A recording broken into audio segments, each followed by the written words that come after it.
어디서 나온 거예요?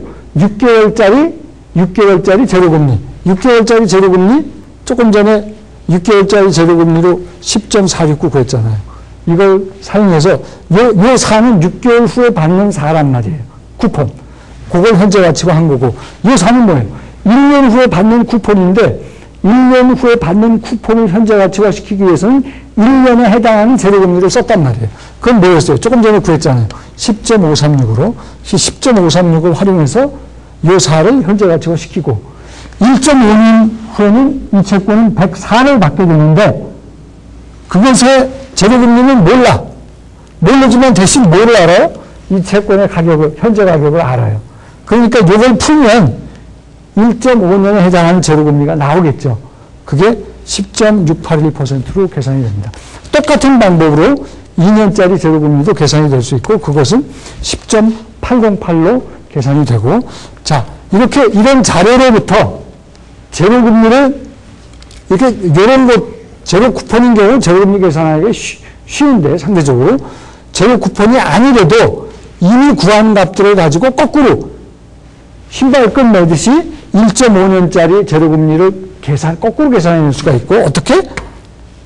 이런 식으로 해서 1.5년짜리 제로금리를 계산하고, 마찬가지 방법으로 2년짜리 제로금리를 계산해서, 그거를 그래프로 이렇게 이으면, 이것이 바로 제로 이일드 커브라는 겁니다. 제로 이일드 커브.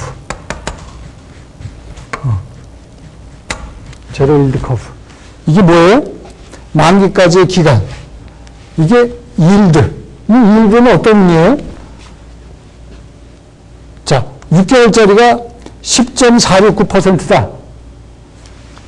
6개월짜리 채권의 수익률이 10.469%라는 얘기고, 이 6개월짜리 채권을 1년 동안 갖고 있을 때 평균 수익률이라는 의미고, 2년짜리 채권이 10.808이라는 의미는 2년짜리 채권을 2년 동안 갖고 있을 때 연평균 수익률이 10.808이라는 의미입니다. 아시겠죠? 이렇게 제로 일드를 일단 계산하면, 제로금리 또는 제로 수익률을 계산하면 모든 채권의 가격을 계산할 수가 있어요. 아시겠죠? 제로 일드, 제로금리가 그런 의미에서 굉장히 채권 가격 계산하는데 기본이 되는 겁니다.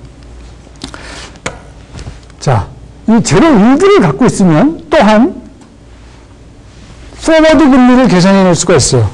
이 제로 일드 커브가 그래서 굉장히 중요한데, 왜 중요하다고요? 모든 채권 가격을 계산하기 위해서는 이 정보가 있어야 되니까 굉장히 중요한 건데, 그래서 월수저널 같은 거 보면 이런 제로 일드 커브가 신문에 항상 나옵니다.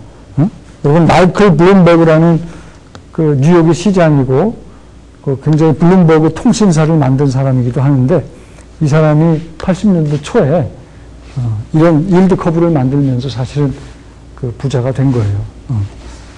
지금은 아주 관행적으로 월수저널에 그 채권면을 보면 항상 이 제로 일드 커브가 나와 있고, 우리나라도 채권 시장을 조금 더 발전시키기 위해서는 이 제로 일드 커브를 만들 수 있게 그렇게 좀 채권 그 시장이 활성화될 필요가 있다는 얘기를 사실 굉장히 오래전부터 얘기를 하고 있는데, 여러 가지 이유 때문에 이게 쉽게 우리나라는 잘 안 되고 있어요. 아무튼 채권 가격 계산을 위해서 제로 일드 커브가 필요하고, 암만 복잡한 채권도 제로 일드 커브에 그 정보가 있으면, 그 제로 금리가 있으면 계산할 수가 있습니다. 또한 제로 일드 커브가 있을 때 포워드 금리도 계산할 수가 있습니다. 우리나라 말로는 선도 금리가 되는데, 이거는 그 예제를 가지고 설명하죠.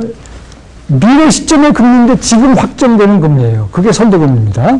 선도금리를 계산하는 방법은, 이게 뭐 말하자면 공식이면 공식이라고 할 수가 있어요. 여기서 R1, R2가 제로금리예요. 기간 1에 관련되는 제로금리, 기간 2에 관련되는 제로금리, 이거는 기간 1, 기간 2고, 이런 공식으로 구할 수가 있는데, 예제를 하나 잠깐 볼게요. 어떤 일드 커브가 있는데, 이걸 그림으로 그리면 일드 커브가 되는 겁니다. 이게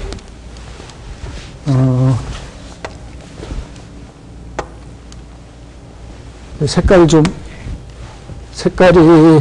죄송합니다. 색깔이 색깔이 뭐 잘 안 됩니다만 하여튼 오른쪽에 기간 1, 2, 3, 4 이렇게 하고 왼쪽에는 yield to maturity 이 수익률을 그리면 이게 3%, 3%, 그 다음에 4%, 4%, 그 다음에 4.6%. 그래서 이걸 이렇게 이면 이게 yield 커브가 되는 겁니다. 그림이 이런 모양이 나오죠. 위를 향하는 yield 커브가 되는 거예요. 자, 근데 이게 1년에 3%라는 의미는 뭐예요? 1년짜리 채권을 갖고 있을 때 연평균 수익률이 3%라는 얘기예요. 2년짜리 채권이 4%라는 의미는 뭐예요? 2년짜리 채권을 2년 동안 갖고 있을 때 연평균 4%라는 얘기입니다. 오케이? 그럴 때 포워드 금리가 5%라는 의미는 뭡니까? 이거는 자, 1년짜리가 있고 이렇게 있을 때 이게 3%고 1년짜리 채권을 1년 동안 갖고 있을 때 4%고 2년짜리 채권을 2년 동안 갖고 있을 때 연평균 금리가 4%라는 얘기예요. 말하자면 처음에는 3%를 벌고 그 다음에 이 X는 몰라요. 이거는 언제 금리입니까? 이건 미래 시점의 금리입니다. 그죠? 1년 후 1년 동안의 금리예요. 그런데 이 X가 지금 확정될 수가 있단 말이야. 그러면 그게 선도금리가 되는 거예요. 그 X를 포함해서 이거를 평균했더니 그게 4%라는 얘기입니다. 2년짜리의 제로 일도가 4%라는 얘기는 첫 해는 3% 벌고 두 번째 해는 미래 시점의 금리인데 지금 확정시킬 수가 있어요. 이 X가 선도금리예요. 그랬을 때 연평균에서 2년 동안 연평균에서 4%를 번다는 얘기예요. 그러면 이거 풀면 X가 얼마입니까? X가 5%가 나오죠. 그래서 아하, 선도금리가 5%구나. 이게 3%고 이게 4%일 때 1년 후 선도금리가 5%라는 게 이렇게 계산이 되는 겁니다. 근데 이 공식에다 집어넣어도 똑같이 5%가 나와요. 어떻게? 2년짜리 금리 4%. R2가 4라는 얘기죠. 2년짜리 기간 2 빼기 1년짜리 금리, 제로금리 3%. 기간 1. 그 다음에 2 빼기 1. 그러면 8 빼기 3이니까 5%죠. 그래서 5%다. 선도금리 이렇게 공식으로 계산할 수도 있습니다. 일반적으로 이 yield 커브가 이런 upward sloping일 때는 일반적으로 포워드 금리가 이렇게 해서 계산된 포워드 금리가 제로 금리보다 어때요? 더 큽니다. 자, 포워드 금리가 제로 금리보다 크죠?